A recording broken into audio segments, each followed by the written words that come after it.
Olá, pessoal. Meu nome é Bianca. Eu sou aluna do 7º período do curso de Odontologia da UFJF-GV e hoje, dando continuidade ao nosso projeto de extensão Anatomia na Escola, eu vou falar para vocês um pouquinho sobre o sistema circulatório e sua anatomia. Vamos lá? O sistema circulatório é o sistema responsável pelo transporte de várias substâncias, como nutrientes, alguns gases como oxigênio e gás carbônico, hormônios, restos metabólicos e células do sistema de defesa.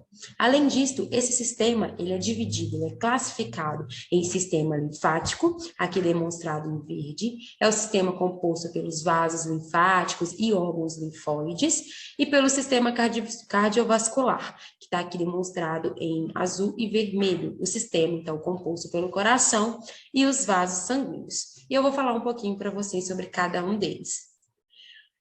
Como eu disse, o sistema cardiovascular é composto pelo coração e os vasos sanguíneos. E o coração, ele é um órgão responsável pelo bombeamento de sangue e ele é composto por câmaras cardíacas. O que são essas câmaras? São os átrios e ventrículos. Então, aqui nessa imagem, a gente consegue ver que nós temos o átrio direito e o átrio esquerdo. E aqui o ventrículo direito e o ventrículo esquerdo. Então, são cavidades que possuem ali dentro do coração. O sangue, quando ele ocorre a circulação sanguínea, ela ocorre de uma maneira única, ou seja, em uma única direção.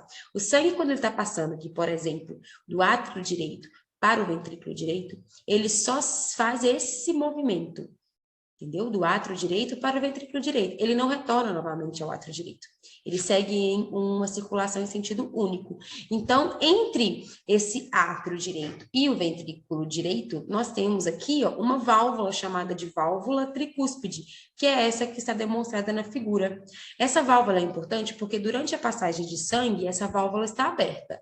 A partir do momento que o sangue chega aqui no ventrículo direito e daqui ele vai para um outro local, essa válvula se fecha, impedindo o refluxo. Da mesma forma acontece aqui no átrio esquerdo e entre o átrio esquerdo e o ventrículo esquerdo. Nós temos também uma válvula que fica localizada aqui nessa foto não está mostrando, mas aqui vocês conseguem ver, que é chamada de válvula mitral, que também funciona da mesma forma. Quando o sangue está saindo do átrio esquerdo para o ventrículo esquerdo, a passagem do sangue é permitida porque essa válvula está aberta. A partir do momento que o sangue está aqui no ventrículo esquerdo e daqui ele vai para o corpo, a válvula se fecha, impedindo o refluxo.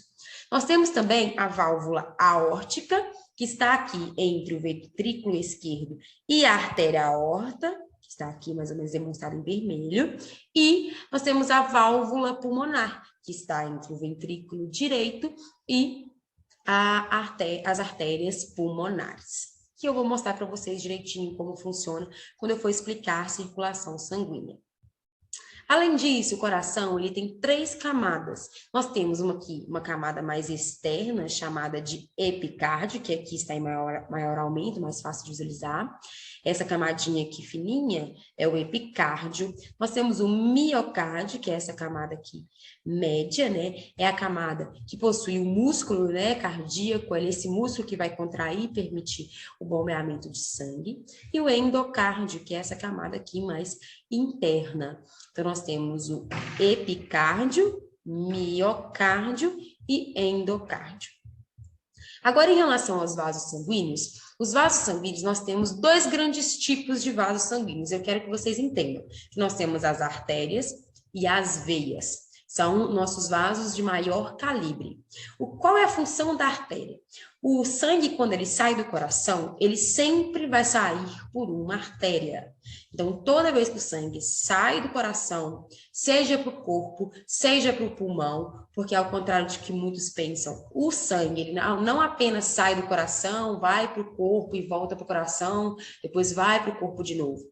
Não, ele sai do coração, ele vai para o corpo, ele volta para o coração, vai para o pulmão, volta para o coração e aí sim ele vai para o corpo novamente. Então, toda vez que o sangue sai do coração para o corpo, do coração para o pulmão, ele sai por uma artéria. E toda vez que o sangue volta para o coração, ele volta por uma veia. Então, quando o sangue está voltando do corpo para ir novamente para o coração, ele volta por uma veia. Quando o sangue está vindo do pulmão para ir novamente para o coração, ele volta por uma veia. E por que eu estou falando isso com vocês? Porque as artérias, o sangue, quando ele sai do coração, ele sai rico em oxigênio, capaz de nutrir a periferia, de irrigar os órgãos da periferia. Quando o sangue volta para o coração, ele volta rico em CO2, em gás carbônico, que é um gás tóxico para o organismo. Então, ele não pode voltar para o corpo rico em gás carbônico e sair de novo, voltar para o corpo, não, voltar para o coração rico em gás carbônico e sair de novo para o corpo rico em gás carbônico. Isso não pode acontecer. Então, o sangue, ele sai do corpo rico em oxigênio, ele volta para o coração rico em gás carbônico, ele vai para o pulmão para que ele sofra novamente um processo de troca e se torne novamente um sangue rico em oxigênio, para aí sim voltar para o coração e ir novamente para o corpo. E além disso, à medida que as artérias vão se aproximando ali das periferias, elas vão diminuindo o seu calibre e vão deixando de ser chamadas de artérias, que são vasos de maior calibre, para arteríolas, que são vasos de menor calibre.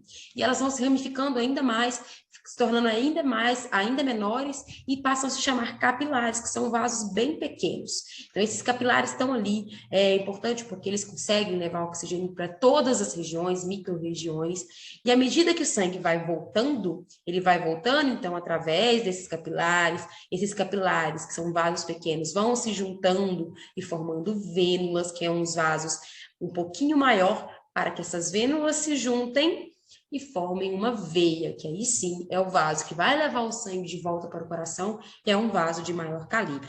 Então, nós temos as artérias, que são vasos de maior calibre, as arteríolas, que são vasos de calibre menor, né, intermediário, e os capilares, que são vasos de calibre bem pequeno, as vênulas também, que são vasos de calibre médio, e as veias, que são outros vasos de calibres maiores. Agora, em relação aos grandes vasos do coração, eu vou falar um pouco mais à frente para vocês, na nossa segunda aula, mas eu quero que vocês entendam que a circulação sanguínea funciona mais ou menos dessa forma. O sangue ele volta para o coração através da veia cava superior, que é essa demonstrada em azul, e a veia cava inferior. Por que superior e inferior? Nós temos uma veia cava superior que vai trazer o sangue da cabeça e dos membros superiores, e a veia cava inferior, que traz o sangue dos membros ali inferiores da região abdominal. Então, nós temos veia cava superior, veia cava inferior. Então, o sangue volta por elas, cai aqui no nosso átrio direito, do átrio direito passa pela válvula tricúspide e cai no nosso ventrículo direito, para aí sim ir para o pulmão. Então, ele vai para o pulmão através das artérias pulmonares, né? Vai através das artérias pulmonares, sofre no pulmão um processo de troca gasosa. Depois que esse sangue trocou de gás carbônico para oxigênio, ele volta então para o coração, aqui no átrio esquerdo, através de quê? Através das veias pulmonares.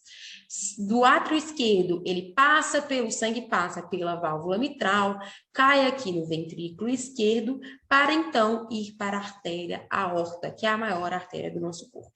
A artéria aorta, ela tem uma porção ascendente, ela tem um arco chamado de arco da aorta e uma porção descendente que vai descer ali na região torácica e na região abdominal. Então, esses são os grandes vasos do coração. O coração também tem os vasos que nutre e drena ele mesmo, né? Então, além desses vasos que eu acabei de falar, que vão sair do coração e levar o sangue para todo o corpo, nós temos os vasos que nutrem e drenam o próprio coração. Então, nós temos aqui a artéria coronária esquerda, que é essa demonstrada aqui, tem um ramo aqui mais anterior também. Nós temos a artéria coronária direita. Em relação às veias, nós temos aqui a veia cardíaca parva, que se une com a veia cardíaca magna aqui nesse seio chamado de seio coronário. Então, o seio coronário é a união dessas outras veias, é quando essas veias se juntam. Veia cardíaca parva e veia cardíaca magna. Então, essas são os principais vasos que estão relacionados ali pela nutrição e drenagem do coração.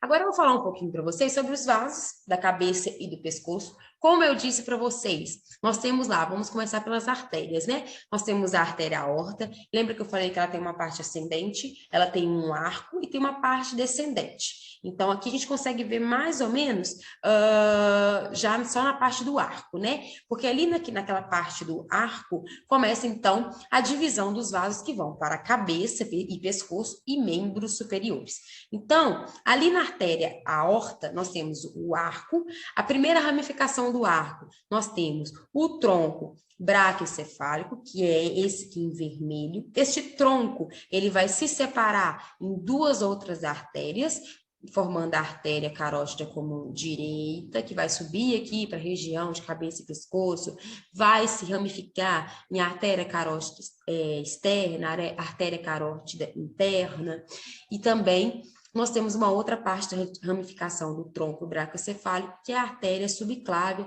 e vai ali se ramificando para irrigar os membros superiores. Já o próximo ramo da artéria, do arco da aorta, nós temos ali já a divisão direta da artéria carótida comum esquerda, que já sai direto, né? Ela não tem, você pode ver que do lado esquerdo não temos o tronco braquiocefálico, então ela já sai diretamente do arco para irrigar a região de cabeça e pescoço, e a artéria subclávica também sai diretamente do arco para irrigar a região de esquerda de membros superiores. Aqui vocês conseguem ter uma visualização melhor, que nós temos o coração, a parte ascendente da artéria aorta e o arco. Então, aqui nós temos o arco, nós temos o tronco braquiocefálico em vermelho, onde a gente tem a divisão aqui da artéria carótida comum direita e a artéria subclávia direita. Aqui, nós já temos a divisão sem existir o tronco, a artéria carótida comum esquerda e a artéria subclávia esquerda. Agora, em relação às veias, a gente começa a falar delas de trás para frente. Como assim? O sangue, como eu disse, ele volta para o coração através das veias. Então, a gente vai começar a falar de cima para baixo. Nós temos aqui a veia jugular interna, que vai se unir à veia jugular externa, que é essa aqui. Tá vendo? Elas conseguem se unir aqui, ó. Veia jugular externa, aqui, ó, veia jugular interna, unindo com a veia jugular externa, que une com a veia subclávia e forma aqui uma veia que chamamos de veia braquiocefálica.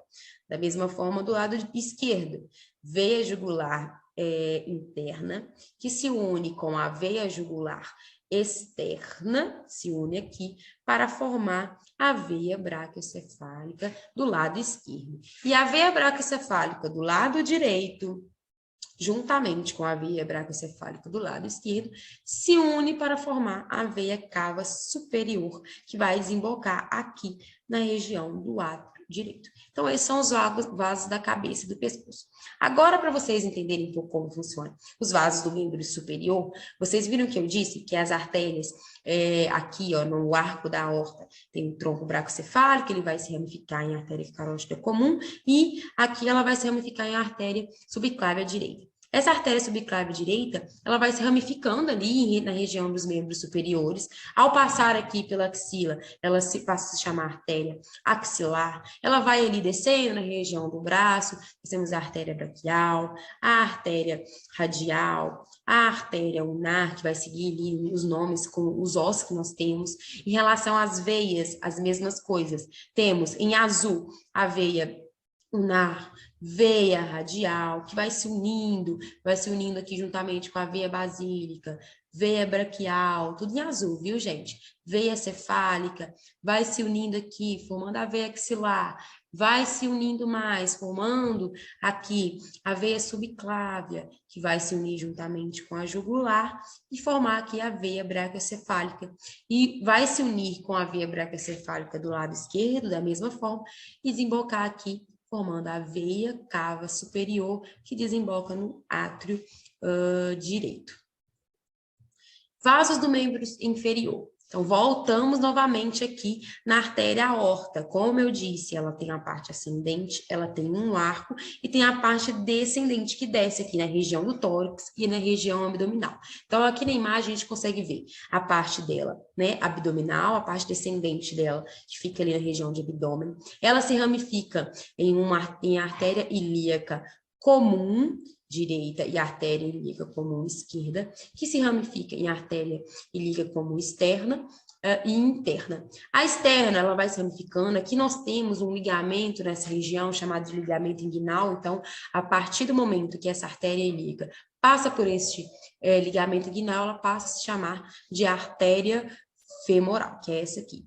Nós temos a artéria poplite, que está ali na região posterior do joelho, a artéria tibial, a artéria dorsal do pé. Em relação às veias, nós temos também as veias dorsais, veia safena parva aqui na região mais lateral, veia safena magna na região mais medial, veias tibiais, estão aqui mais na região anterior de perna, veia poplítea, veia femoral, e elas vão se unindo, né? Veia femoral profunda, veia femoral comum, vão se unindo até transformar em veia cava inferior e também vai desembocar no átrio direito do coração. Agora, em relação ao sistema linfático, como eu disse, o sistema linfático é um sistema composto pelos vasos linfáticos e órgãos linfóides, e ele vai trabalhar mutualmente com o sistema cardiovascular. Por quê? À medida que as artérias vão nutrir os tecidos e órgãos, elas vão liberando líquidos, né? E esses líquidos, eles têm que ser novamente absorvidos. Então, acaba que os vasos linfáticos, eles têm essa função de absorver esses líquidos liberados, né? Para formar, então, a linfa, então, e evitar que se transforme em um edema, porque edema é um inchaço. Quando a gente vê um inchaço em alguma região do nosso corpo, é porque nós temos ali uma quantidade de líquido grande nos tecidos. E a função do sistema linfático é de retirar aquele líquido dos tecidos. Então, quando ele faz essa retirada é feita através dos capilares linfáticos, aqui em verde, nós temos, então, a formação da linfa.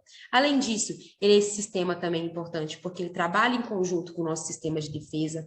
Ao absorver ali os líquidos que ficam, né, na região dos tecidos, ele absorve também micro-organismos que estão ali invadindo os tecidos, e é importante porque durante essa absorção, a formação da linfa, e essa linfa, ao passar aqui por todo o sistema de circulação, né, dos vasos sanguíneos, ele chega em órgãos, que são os órgãos linfóides, eu vou falar um pouco mais para frente, e apresenta esses micro-organismos invasores para as nossas células de defesa. Então, meio que funciona como uma facilidade. É mais fácil das nossas células de defesa encontrar ali os micro-organismos que ficam na linfa, né? Que foram absorvidos pelos capilares e pelos vasos linfáticos.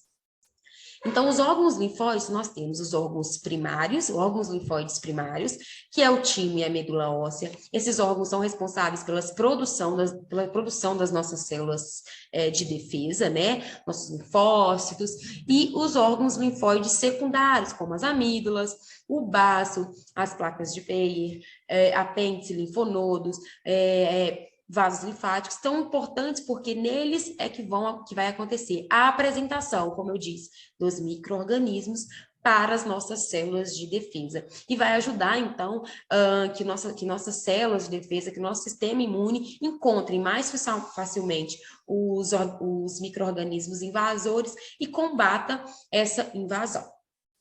Então é isso, pessoal. Eu espero que vocês tenham gostado da aula. Eu espero e aguardo vocês para a nossa segunda aula sobre o sistema circulatório, onde vamos estar falando um pouquinho sobre a fisiologia desse sistema. Desde já, agradeço a vocês a atenção. Muito obrigada.